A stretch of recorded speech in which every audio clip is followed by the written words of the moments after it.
ঢাকাইয়া আসল পেঁয়াজু রেসিপি।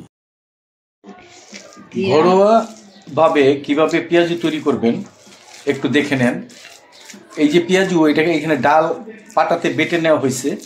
এরপরে এই যে দেখেন এখানে, এই যে এইখান থেকে আপনার এই পেঁয়াজ তারপর কাঁচামরিচ মিশানো হয়েছে এই যে এই পেস্টের সাথে। এখন দেখেন এই যে পেস্ট বানানো হয়েছে আদা রসুন বাটার সাথে জিরা ধনিয়ার গুঁড়ো একটু আছে সাথে বাটা।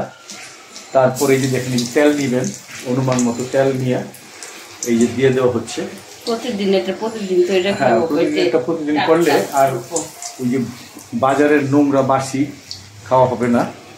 খুবই সহজ, এইটা যে কোনো ডালে করা যায়, তবে এটা খেসারির ডালে সবসময় তৈরি করে, কিন্তু এইখানে এটা মশারির ডালের। খেসারির ডালে একটা আছে যে আপনার ল্যাথারিজম হওয়ার সম্ভাবনা থাকে, যার জন্য আমরা মশারির ডালটা ব্যবহার করতেছি।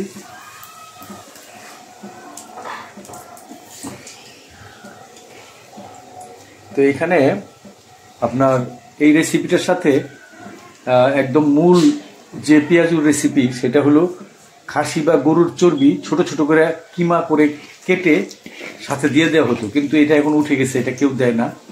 পেঁয়াজু বানানোর মূল রেসিপি হলো ওইটা, যেটা আমি বললাম যে গরু আর আপনার খাসির চর্বি ছোট ছোট করে কিমার মতো করে এর সাথে দেওয়া হতো, এবং দিলে ওইটা যে মচমচে হবে আর যে সুস্বাদু হবে সেইটা, ওইটাই মূল রেসিপি।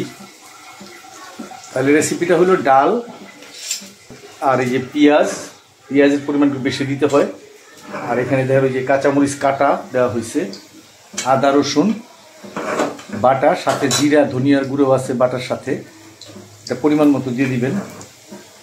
বাংলা রান্না অনুমান নির্ভর, আমি এর আগে অনেকবার বলেছি যে বাংলা রান্না অনুমান নির্ভর। এরপরে এটা এই যে ভাজতেছে, এটা আপনি যেই তেলে ইচ্ছা ভাজতে পারেন। এখন সাধারণত সয়াবিন তেলে ভাজে, তো আগে বাদাম তেলে ভাজা হইতো, এটা মাথায় রাখবেন। বাদাম তেলে ভাজলে পিঠা জাতীয় যা আছে সেগুলো অনেক মজা হইতো, এটা বাদাম তেলে ভাজার কথা।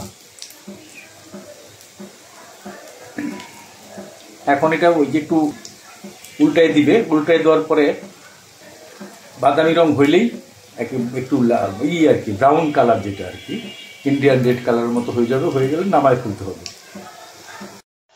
এই যে এখানে হলুদের গুঁড়া মরিচের গুঁড়া আছে, আর এই যে এখানে দেখেন আদা বাটা, আদার সাথে আবারও বলছি আমি, আদা রসুন ধনিয়ার গুঁড়া আর জিরার গুঁড়া এটার সাথে বাটা একসাথে করা আছে, পেস্ট করা।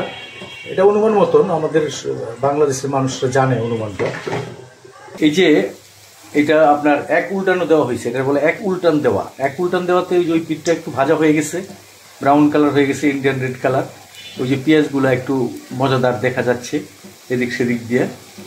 তো এইটা আমার মনে হয় আরেকটা উল্টান দিলেই, 4 উল্টান দিতে হবে নাকি, মনে হয় না 4 উল্টান দিতে হবে না, 2 উল্টানেই ভাইজা। আর দোকানে যেভাবে ভাজে একদম ডুবা তেলে, ওইভাবে না ভাজলেও হয়। এটা আবার হয়, এটাও ডুবা তেলেই। তো এটা আবার বাংলাদেশে আরেকটা নাম আছে, বোরা ভাজা বলে, ডালের বোরা ভাজা, এটা বাংলা নাম। আর পেঁয়াজুটা হলো ওই যে রেসিপিটা আমি বললাম, গরু বা খাসির চর্বি একদম ছোটো ছোটো ছোটো করে কাইটা কিমা আকৃতিতে এটার সাথে দিয়ে দিতে হয়। দিলে এটা পেঁয়াজের সাথে এই মশলা সব মিলে আর ডাল মিলে এমন মচমচে হবে, মানে সেটাই হলো আসল পেঁয়াজুর রেসিপি। এটা এখন কেউ জানে না, ভুলে গেছে, বা অনেকে জানেই না আসলে মূল রেসিপি। আর আমরা তো ঢাকার আদি, তো এই অঞ্চলের এগুলো আমরা ধরেন পূর্ব থেকে আমরা জানি যে আসলে পেঁয়াজু কীভাবে হয় ঢাকায়। দেখেন আমায় এখানে রাখা হয়েছে। আবার আমি রেসিপিটা বলি, এখানে আছে আপনার ডাল বাটা, মশারির ডাল, আর সাথে আছে এই যে এখানে দেখেন এই যে এই পেঁয়াজ কাটা, আর এই যে আপনার মরিচ কাটা, কাঁচা মরিচ। তো এগুলা সাথে একটু মরিচের গুঁড়া, একটু হলুদের গুঁড়া দিয়া, সাথে ওই যে পেস্ট আপনার আদা রসুন সাথে জিরা আর ধনিয়ার গুঁড়া মিক্স করা একসাথে, পেস্টের সাথে মিক্স করে এরকম এরকম বানিয়ে হাতে দিয়ে দিবেন। এই যে দেখেন এই যে ভাজা হচ্ছে, এরকম তেলে ভেজে নেবেন। এটা এটা কি এই পাটায় কিন্তু বেটে নেবেন, আপনার নর্মাল পাটায় বেটে নিলে ভালো হয় বেশি।